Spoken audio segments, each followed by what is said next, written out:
Our speaker this afternoon, Bob Berger, a Christian brother for over 37 years, started out his teaching career at CBA in Albany.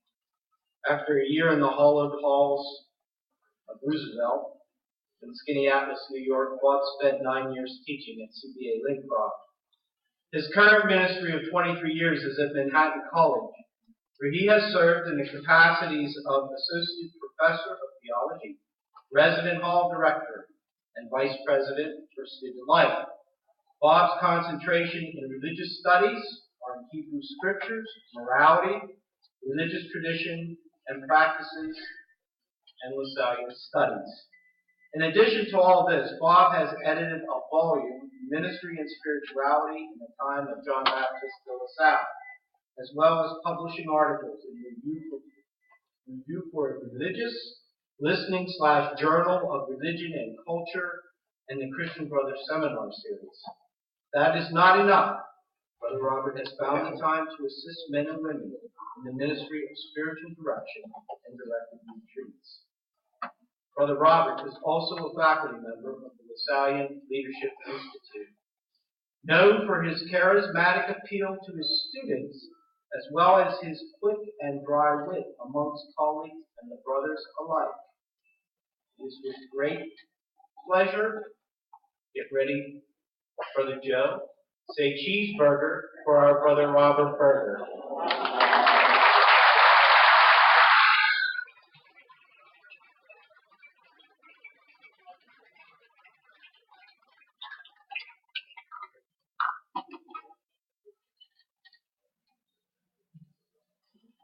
Good afternoon, brothers. Brother Dennis Lee asked me that there was one announcement. Tonight at midnight, there will be a rally, Save Ocean Rest.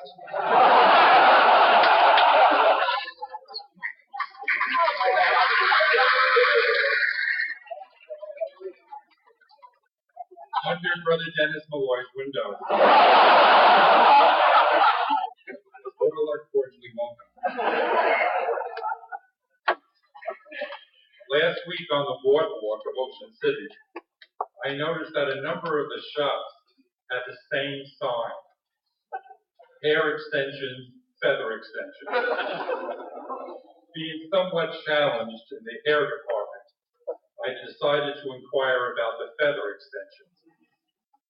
I told the clerk, next week I'm giving a very important presentation on consecrated life. And if I get the feather extension, I don't want it to be a distraction to the audience. No problem, came the reply. And so as I look out this afternoon, that seems to be the case. But I must admit one thing to you. When I go to the men's room and sit down, I now have the urge to stand up and sing a refrain from Eagle's Wings.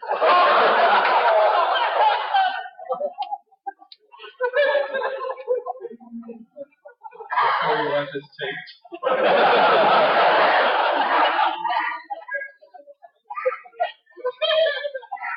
If I break out in song and just fly away.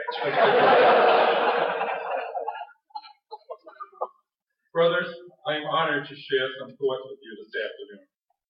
Let me tell you how this came about. Around Christmas time, Brother Dennis Lee and I were standing around the drink table at the Manhattan College community when Dennis asked, how would you like to give a 30-minute presentation on consecrated life at the August retreat? I immediately turned to the two brothers who were next to us, intently fixing their drinks, and asked them, so what do you think about consecrated life? Absolutely no response. Neither of them even looked up from their glasses. I turned to Dennis and said, that's my response.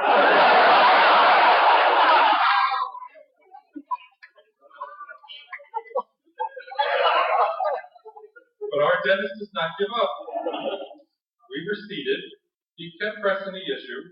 Another brother walked by with a drink in hand, so I asked the same question. So what do you think about consecrated life? never broke his stride, never even looked my way, and kept right on going. I turned to Dennis and said, my response is the same.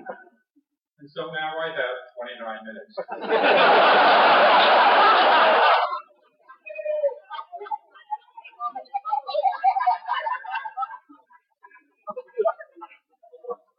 I need to make a full disclosure, to share a small secret. Some brothers in this room know about the secret, and as you will find out, the secret is so little, so unimportant, so delusional, that unlike good secrets that travel fast, this secret went nowhere. About the same time that Dina was founded, the District of Bob was born. You heard right, the District of Bob. B-O-B, Bob. Our motto is, it's okay to go backwards, we're Bob. At a rare inter-district meeting, Brother Dennis Malloy suggested that the title of visitor be changed to Dad. And Tim Forlick made the suggestion that all business be done before noon. So to think about the term consecrated life threw off the entire equilibrium of the District of Bob. At our constitutive assembly, Mike Stavastakis suggested we change our motto to one man, one district. So now I have 28 minutes to go.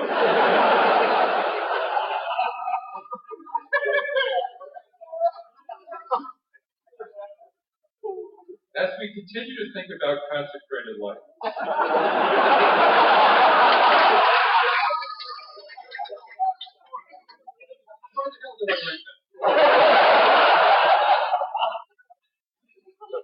listen to these two obituaries that speak about change in the last 50 years.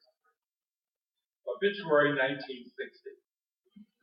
Sister Immaculata, age 86, died in the infirmary of the Mother House today, while the sisters chanted the traditional Salve Regina around her bed. Sister Immaculata had taught for 62 years in the elementary schools of her order before retiring to the infirmary. Sister's 62 years touched the hearts of thousands of children. Obituary 2010. Sister Becky Thompson.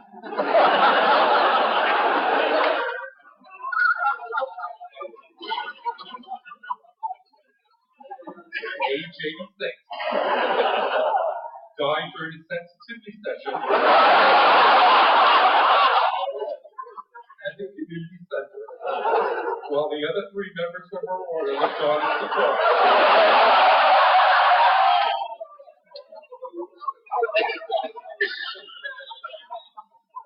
Sister Thompson had been a school teacher for 1 year, a spiritual director for 1 year, a youth minister for 1 year, a liturgist for 1 year, and a nurse for 1 year. The other 57 years of Sister Thompson's consecrated life were spent in various schools preparing to become a teacher, a spiritual director, a liturgist, and a nurse. Sister's 5 years of active consecrated life were an inspiration to all.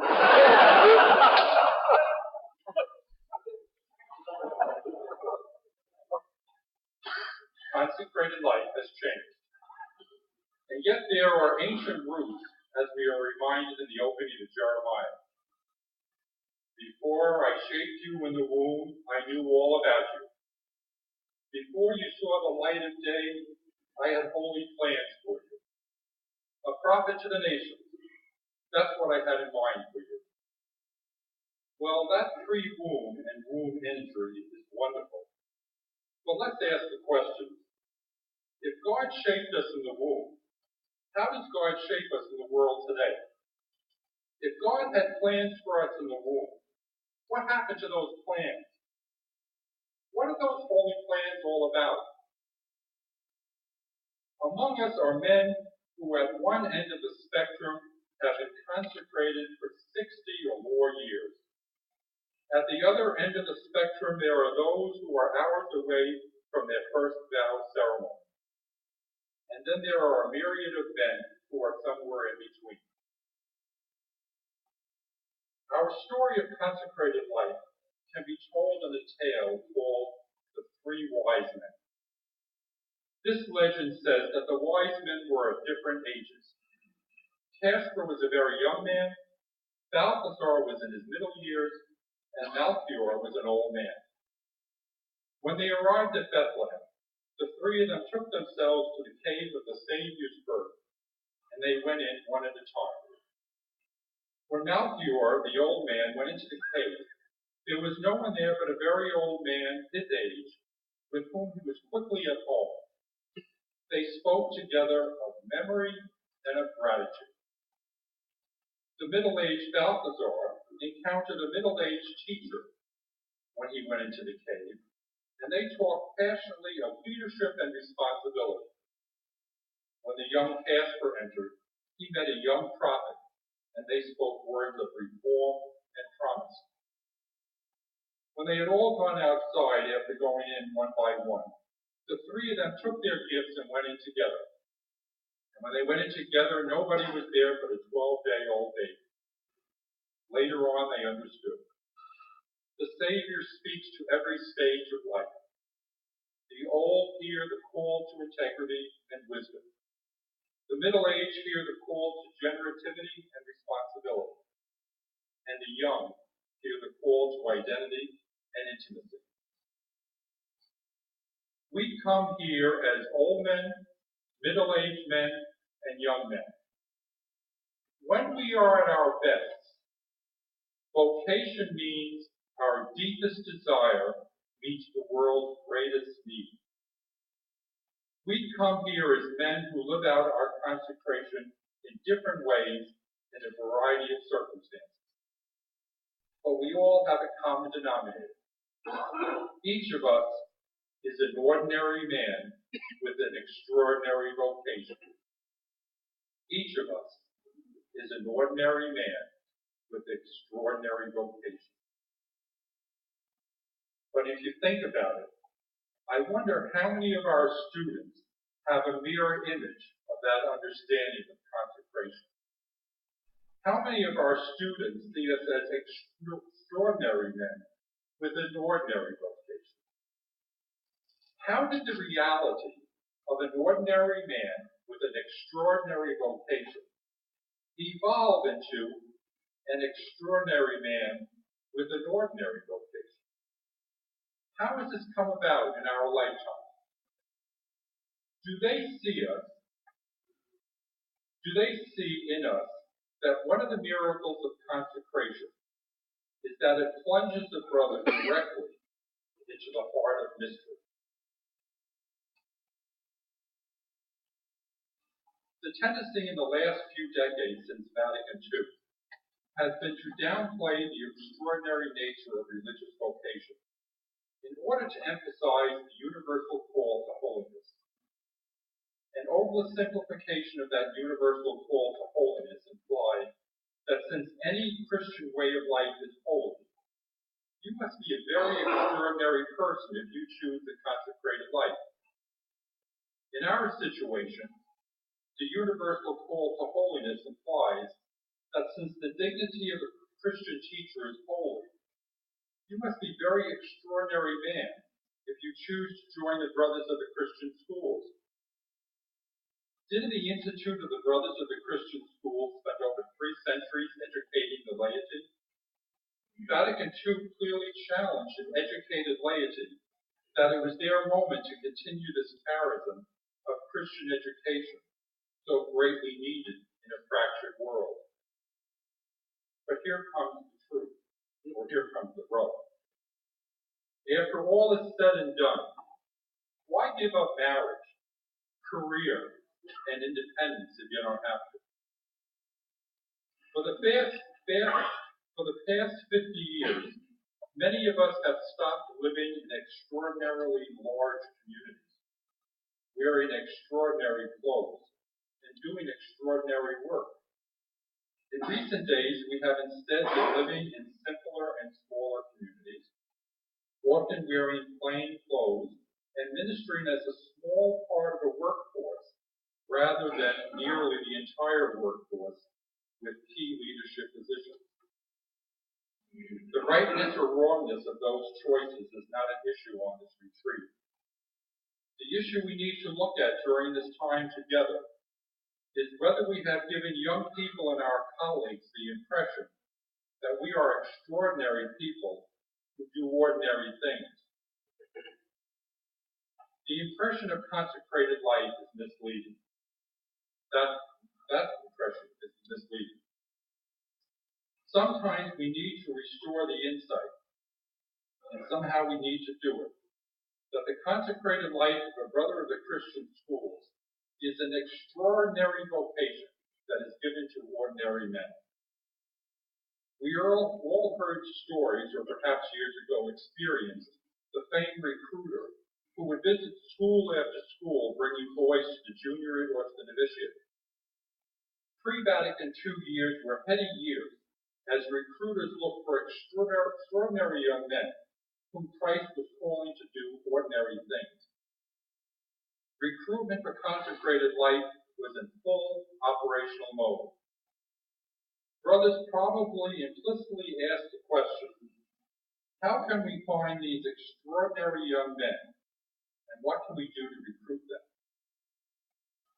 And weren't hundreds of newly immigrated families ready and willing to affirm that their son was an extraordinary person, ideally suited for consecrated life?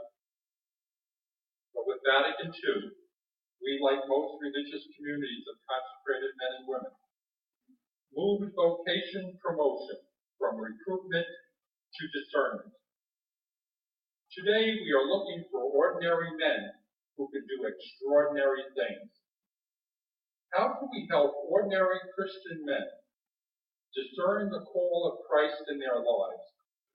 And what can we do to support the vocation to the brothers of the Christian schools?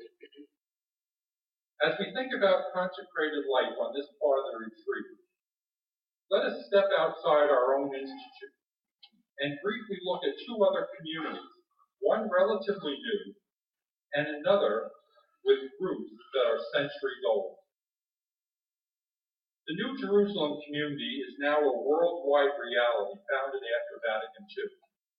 The mission of these communities is to live a monastic lifestyle in the midst of a busy city.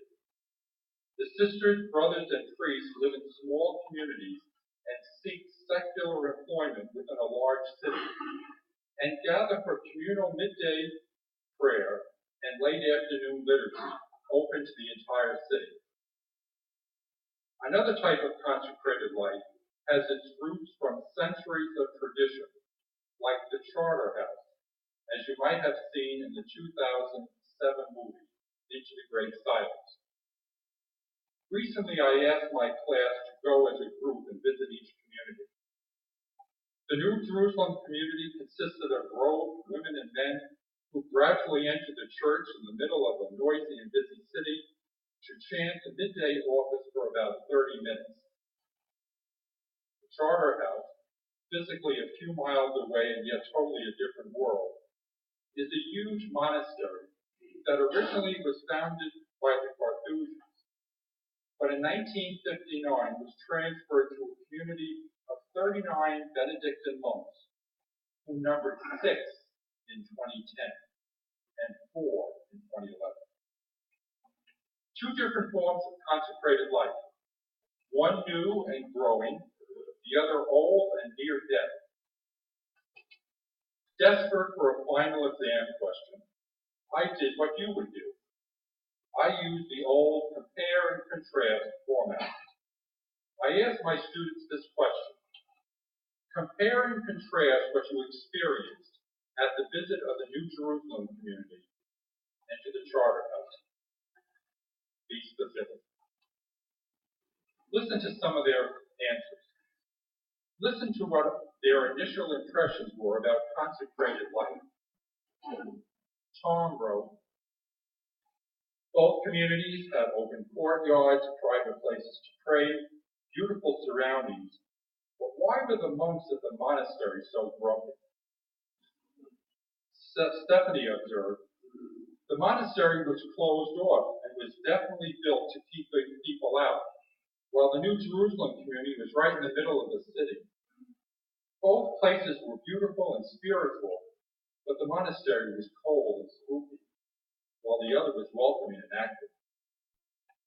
Anthony from Staten Island, I wish I could give you his accent, wrote, "The New Jerusalem community was right in the thick of the city. It's almost like entering those doors was a portal to a different world, because that is what it felt like. They sang and it was beautiful. You could feel God in the air. The people who gathered there were thoughtful as the nuns and brothers came in from their everyday life for the service. It wasn't a full life commitment like the monastery. At the monastery it was a totally different vibe, much less team-orientated than the first church. It was bigger and quieter. There was a much larger focus on being alone and close to God than in the first church. You found God not through everyday life, but through isolation and finding God through prayer." Part of Sean's essay was, "One difference that stands out is the people of the New Jerusalem community did not live a life secluded in one area. They came in, prayed at a specific time, left, and either worked or carried on their religious lives. At the monastery, those monks lived a life of seclusion and were not allowed to leave their little hill. Another difference is the monks made their own liquor, and I can only assume they drank it because it's so damn boring.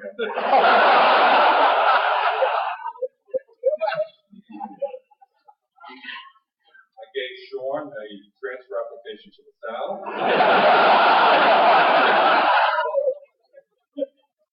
I gave him an A and recommended an AA group to him.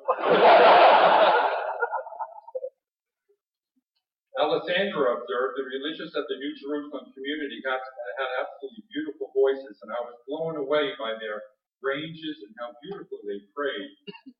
The monastery, on the other hand, seemed kind of run down. I guess that's because there were only 4 left. I couldn't believe the little apartments they had. The monastery was bigger, but the New Jerusalem community was alive." Pamela wrote, "The moment I walked into the New Jerusalem community, I felt calm and relaxed. The singers were extremely devoted to the psalms and readings. They seemed to be so serious until they greeted us, smiled, and became less serious. I never saw so many young nuns before. The monastery was much larger, and at first I thought it was deserted.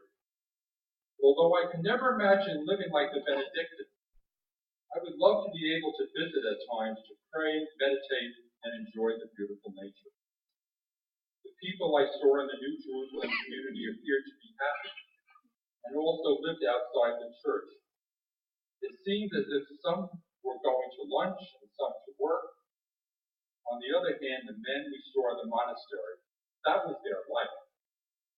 When I saw one monk, I couldn't help but wonder how this religious man appeared so unhappy. Spirituality is a large part of his religion, and it appeared to me that he was depressed." For last entry, Kevin wrote, "While the monastery was gigantic and had many rooms, it felt empty and lonely. My natural instinct was one to live in a large community, but the monks who lived there changed my mind. The monks, though religious, did not seem to care about us as we toured the monastery. They seemed very depressed and sadly apathetic, maybe a bit melancholy. I suppose there is a difference between what the monks saw and what I saw. I saw a large, lovely establishment filled with beauty. They probably walked through the same halls, remembering the days when the now vacant establishment was filled with young Benedictines. I believe they are very brave for staying in that place, because it must cause them much pain." In short, these young people saw extraordinary people doing ordinary things. So with few religions available to interact with young people, how do we communicate the blessings and beauty of consecrated life that seems so foreign to young people? There are many blessings that we have come to know and love as brothers of the Christian schools. In a world of false choices, there is a beauty in experiencing the reality that life gets simpler as we remain faithful. We look back and begin to understand how God's plan gradually emerged and took control of us in a way we never would have thought possible when we were young. Consecrated life reminds us that we have never been in charge of our lives as we once thought we were. As young brothers, we needed initial formation, but with an age, a brother more and more trusts intuition. Consecrated life is a readiness to say yes to the divine invitation from within. That invitation asks us to decide whether to reach beyond the narrow confines and limits of self-interest to something richer that guides us to self-surrender. Consecrated life challenges us to see not only with our eyes, but also with our hearts. In short, empathy comes more easily as the years unfold. In Galatians, Paul tells us, "My ego is no longer central. It is no longer important that I appear righteous before you or have your good opinion, and I am no longer driven to impress God. Christ lives in me. The life you see me living is not mine, but it is lived by faith in the Son of God, who loved me and gave himself for me. I am not going to go back on that." Isn't that a great definition of consecrated life? The ego shrinks, the sense of self-importance fades, and there's less concern for others' approval of what we say and do. Consecrated life becomes the freedom that we have long prized. We experience the lightness of spirit. We see our life and all we have done as a gift from God, rather than a list of accomplishments. Consecrated life allows us to become absorbed in Christ in a totally new way. Consecrated life is not 2 hours of prayer and spiritual reading on a daily basis. Rather, it is my whole life as one long prayer to God. As Paul says, pray all the time, thank God no matter what happens.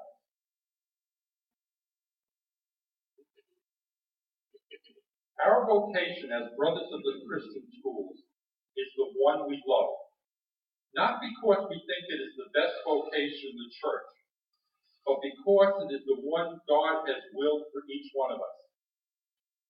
Scripture tells us, "You didn't choose me, remember I chose you, and put you in the world to bear fruit that won't spoil."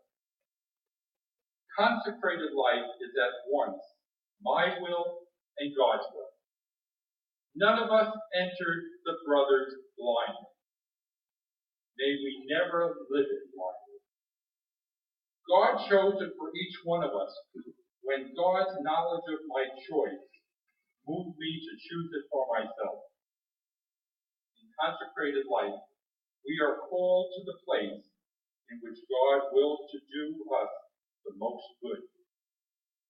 It means we are called where we can best leave ourselves and find God. Consecrated life is our opportunity to find that one place in which we can most perfectly receive the benefits of God's love. God's love frees us from preoccupation. Who are the men among us who have generously lived out their lives as consecrated brothers? When you make your personal list, I would bet that each brother you name has 3 characteristics. gratitude, confidence, and is free from self. The men on your list are reminders to live up to the ideals of consecrated life, even though everything else may be seen to have gone wrong. They had a sense of peace in their suffering. They taught us to laugh.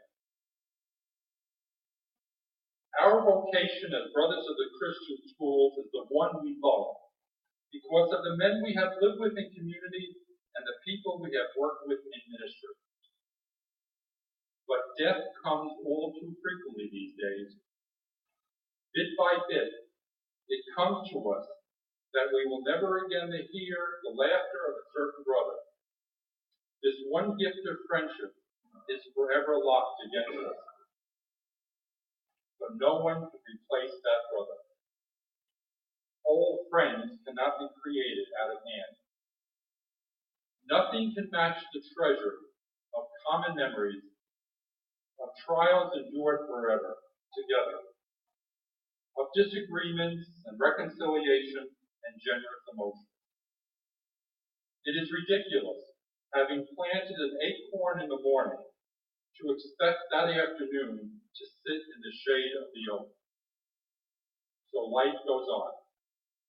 For years we plant the seed, we feel ourselves rich, and then come other years when time does its work and our plantations are made sparse and thin.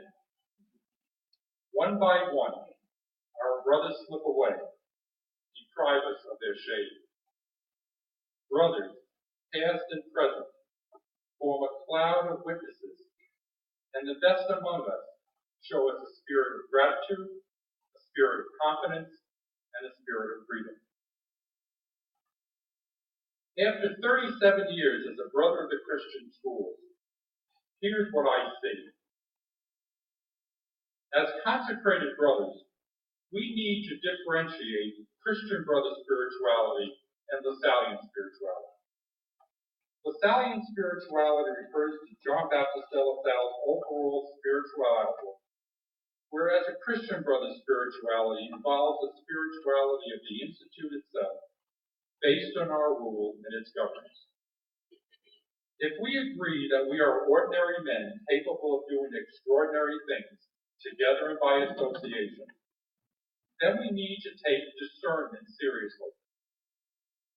In 2011, how do we discern the call of Christ in our personal lives and in our community? For example, in what I refer to as a Christian brother spirituality, we read in our rule, in order to discern the will of God in his regard, each brother is invited to seek an experienced spiritual director, especially in the most decisive moments of his life, as a companion for his spiritual journey. Thank you, God.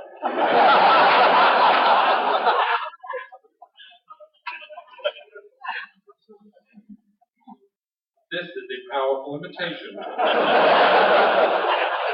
for freedom, for those who make discernment a key to their consecrated life.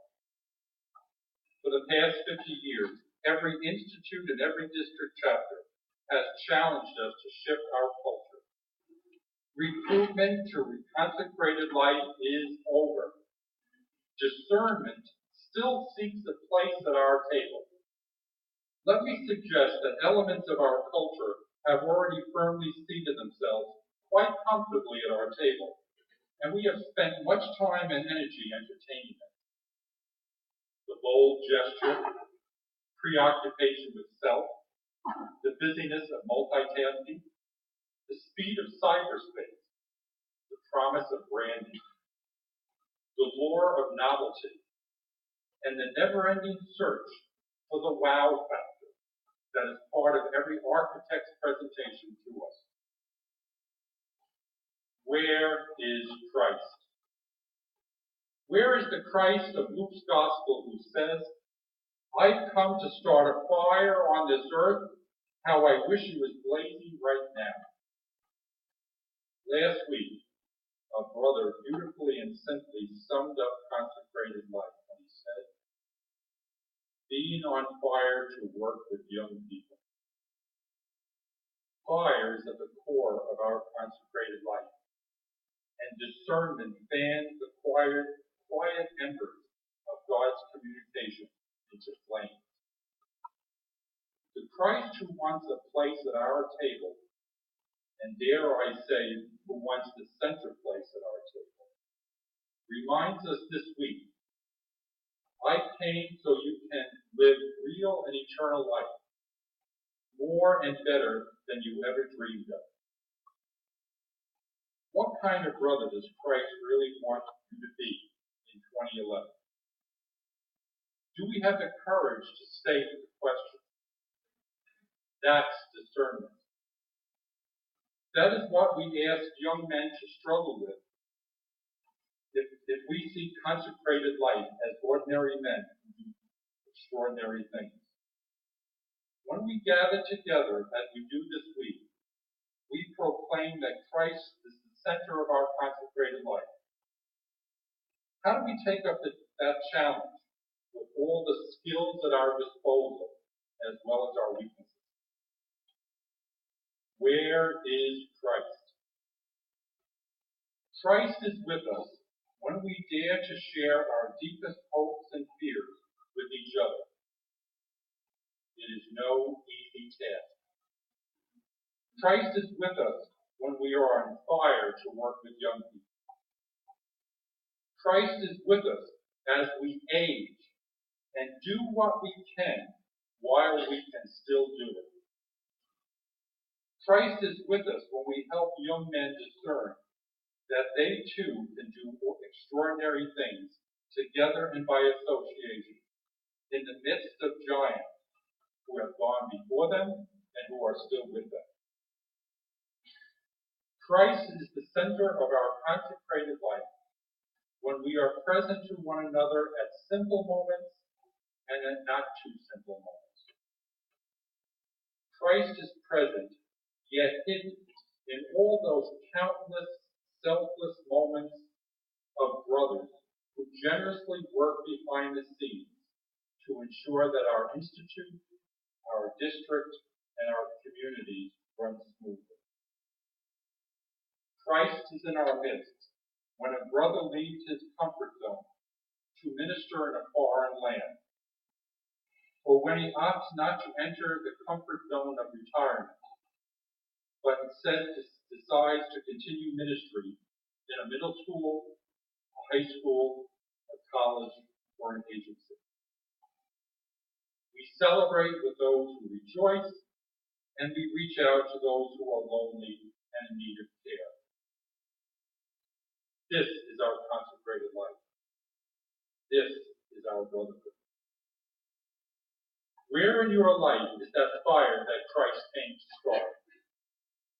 When we have a discernment process within easy reach of every brother of the Christian schools of the District of Eastern North America, then we will be able to take the embers of our ordinary lives and fan them into the fire of consecrated life. This life will be vital, vibrant, and attractive to the elderly, the middle-aged, the young among us, and hopefully those who will join us. Is consecrated life needed? Together and by association, we are squeezed between the short spans of our life and the searing needs all around us. God has thrown us into grace. We need God, and God needs us. These are the times that beg for the fire of newness. Moments become hours, hours become days, days become a lifetime. Consecrated life is nothing less than the beauty of seemingly endless moments that beg to be clothed with the quiet sense of gratitude. These moments pour themselves into hours of service and attention to God and to others. Hours build up days of being brothers to each other and with those we are called to be in ministry with on a daily basis. days become a lifetime of love, one for another. Let us conclude by remembering these words of St. Teresa of Avila.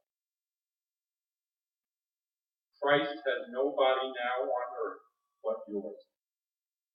Yours are the holy hands with which to do God's work. Yours are the only feet with which to go about doing good. Yours are the only eyes through which compassion can shine forth upon a troubled world. Christ has no body now on earth but yours, and yours are the hands with which God is to bless others now. St. John Baptist, fill us out. Pray for us. Good Jesus, in our heart.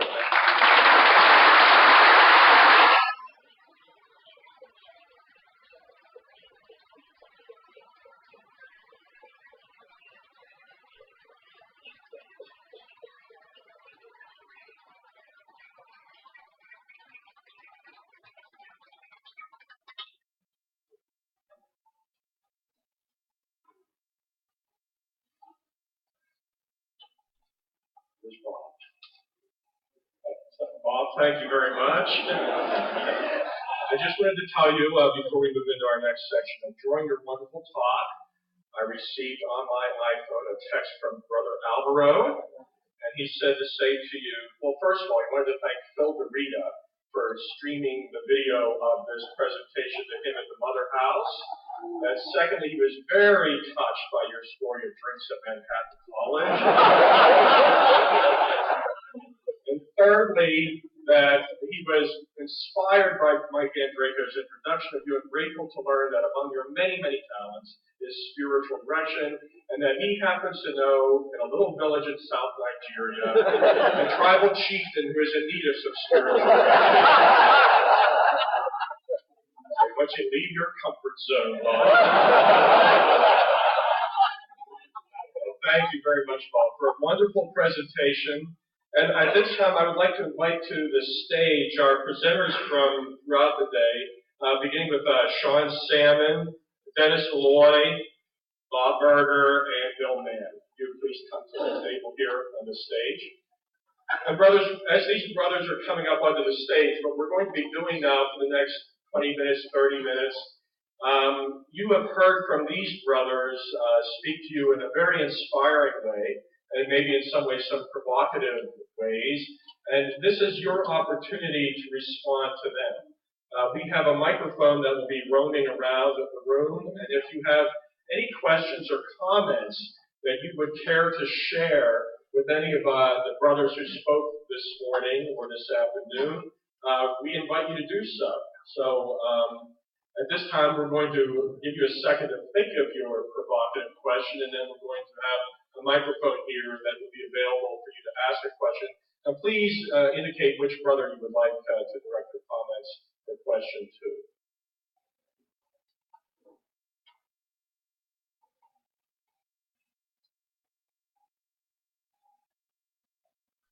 Anyone? Anyone at all? We had Sean, who was helping us with weaving the theme of the retreat today. Dennis certainly offered us a very hopeful picture and kind of walking us through how this district came to be, the challenges that have been encountered, the challenges that lie ahead.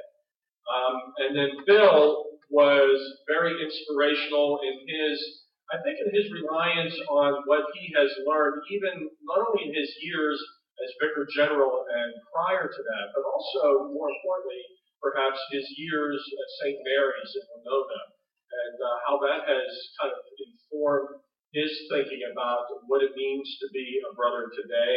And then we just heard Bob, who has, I think, inspired us in many ways to think about leaving our comfort zone. So, does anybody have any thoughts or questions or reactions to anything? Please, Al. This is for any one of the four who chooses to respond to it. You're sitting in front of 240-some people, and I get the impression from several of the speakers that we are enculturated in a certain way that makes even the notion of change uncomfortable. How would any one of the four of you, faced with all of the people you see here, facilitate those kinds of changes that have to take place? You can start us off on that.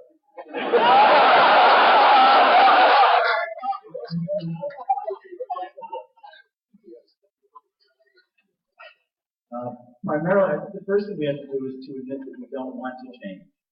Change is difficult, and I think after the council, we believed that if change was necessary, explained clearly, that we would move right through it. But for many of the comments that are made today, we resist change because it disrupts our lives. It throws us into uncertainty. And who likes to feel up in the air or lost at sea? So to me, the first thing to do is to admit that the journey is not going to be easy. And indeed, we know that from experience. The second thing I would say, though, is that in your own history as an institute, you have come through many difficult moments, much more so than my own institute because of the number of years we've been in existence. And at each juncture, your brothers have responded with courage, with boldness, with creativity in very difficult times. This morning I was thinking, 100 years from now, someone will write the history of this period of religious life for all our congregations. What will they say about us? That we responded to change, to the challenge of change, with the same courage. And believe me, many of the circumstances your brothers faced were much more dire than what we face today. With boldness, with creativity, or that we kind of closed the book on it. My hope would be that with God's will we respond in the first way, and I think we have the capacity to do that, but also admitting, I think what Dennis outlined very well today, honestly, talking about the challenges, talking about the losses, talking about the difficulties that we change.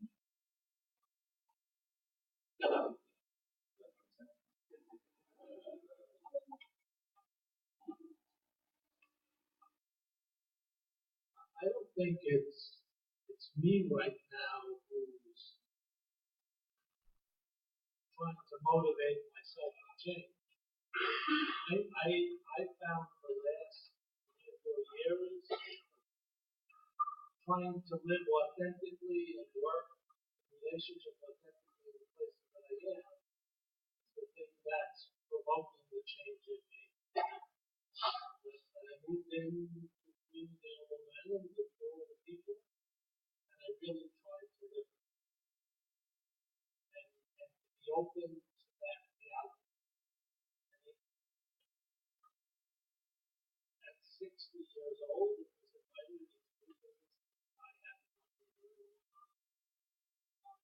I moved into a career of higher education, which was not religion.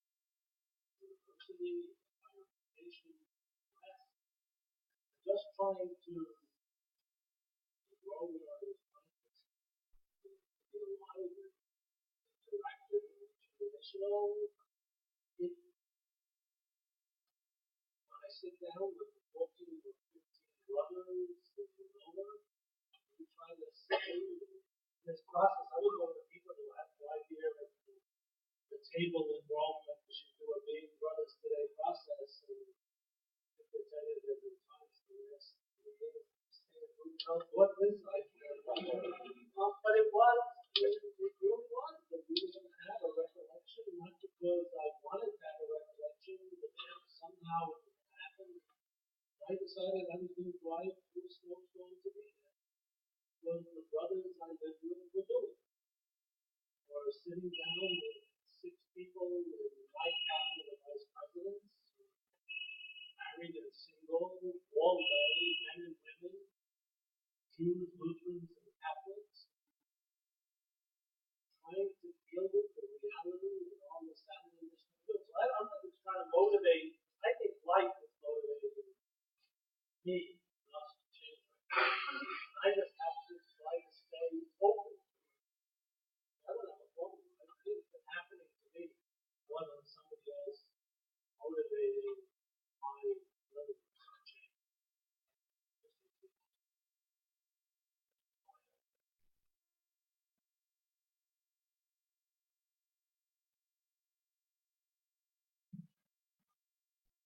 Alan,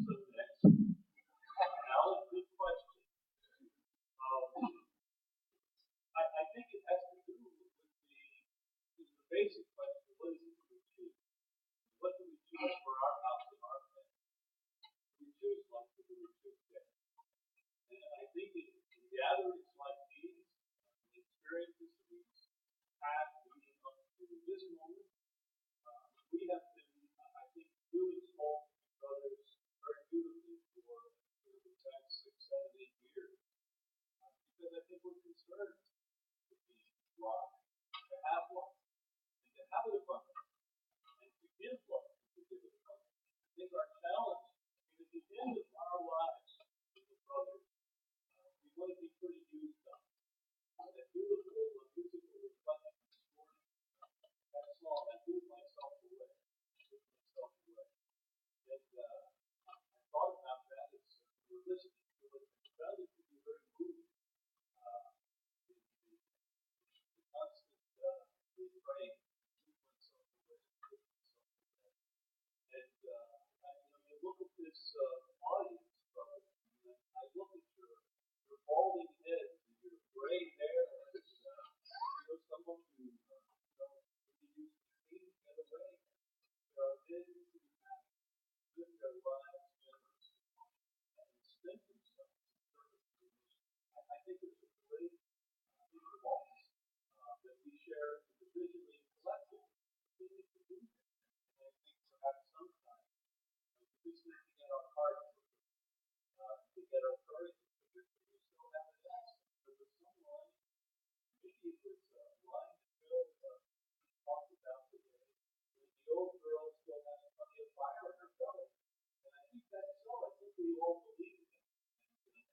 I think through these experiences, I think through these wonderful questions, the question Alvaro has asked, where are we willing to journey?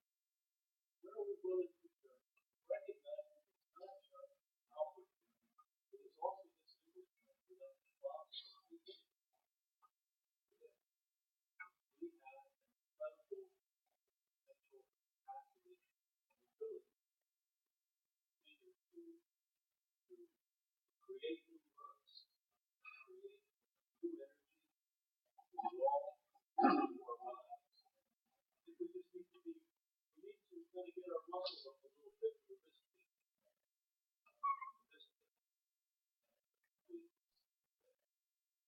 I think CAP meetings, I find my CAP meetings, right, those times during the year, perhaps a single time during the year, when we really speak about our deepest aspirations for our life together, for our life together, for our life together, to ministry, for the future of perspective, and when we come together in our CAP meetings, and when we come together in these meetings, I think we have to free one another up to live a little more free.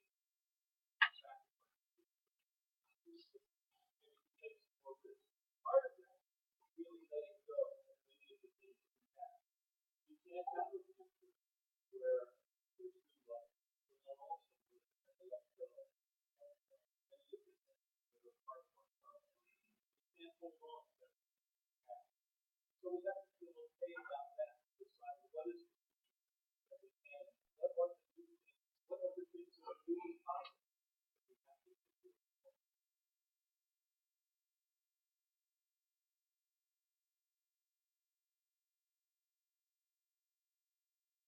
When Alan asked the question, my first response was everyone in this group is following God's progress.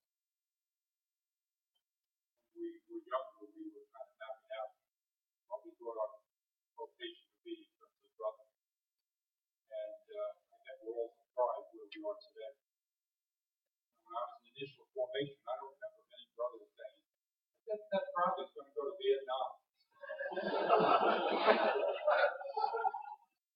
Pat Medegon surprised us. We've all met this God sometime. And I think our strength is that we live in the present moment, trusting that this God is surprising us, is going to bring us into the future.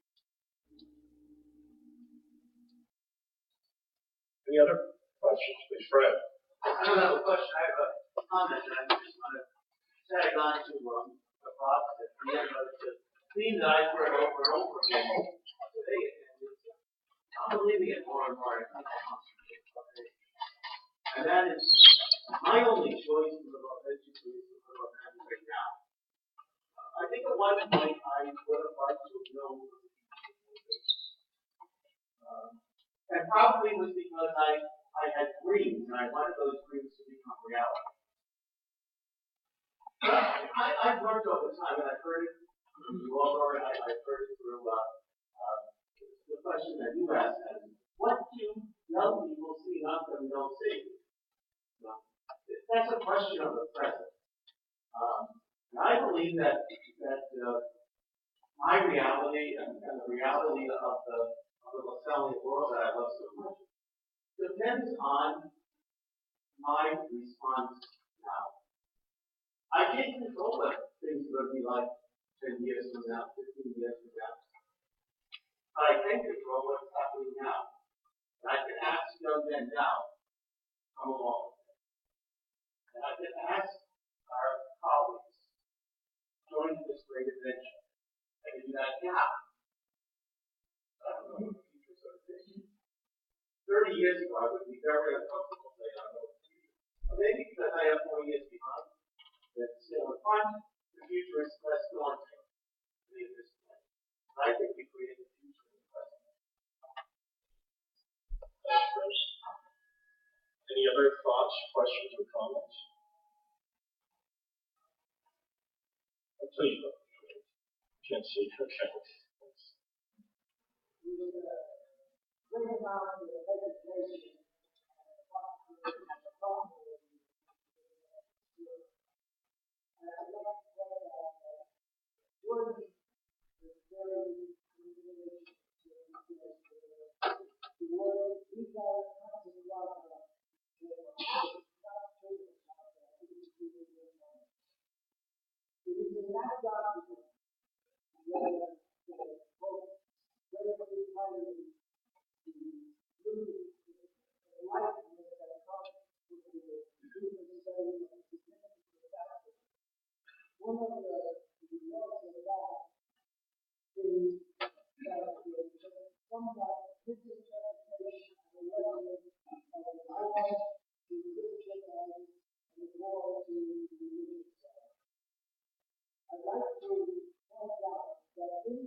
Thank you, brother.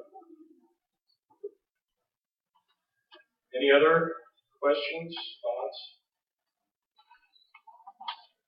If I could ask the sponsor, please. The general comment that you might want to respond to. I found that in religious communities, in chapel, the experience of God being shared is not something that the church finds easy to do. I think it's much more easily done in a common architecture and around the dinner table, in the common experience that we do. What I haven't found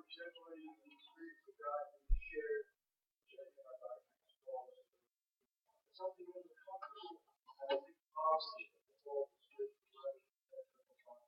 I'd like to hear something which might